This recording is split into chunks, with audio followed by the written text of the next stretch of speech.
Dwarfs are often portrayed as being just in their mountains and shunning the outside world for no apparent reason. But this stereotype makes little sense. In a more realistic fantasy setting, things would be different almost by necessity.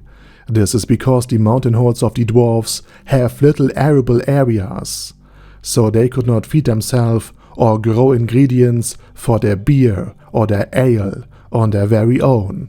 Therefore, instead of being isolated, they would rather engage in trade and outsource a lot of their supply chain. For example, they would import most, if not all of the ingredients for their beers and ales, aside from crystal clear mountain water, most of the leatherwares, since the mountains themselves can't actually sustain that many large beasts, because food is just scarce, nearly all of their own food, because again, food is just scarce, and since it is just way more efficient to grow food on flat, arable land than next to a glacier on sheer rock, and in turn the dwarfs would be exporting coal, ores, gold, and other noble metals.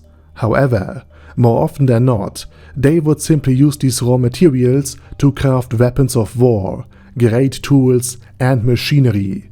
The dwarven craftsmanship would be sought after far and wide, and jewelry they produce would be well made and sturdy in addition to being beautiful.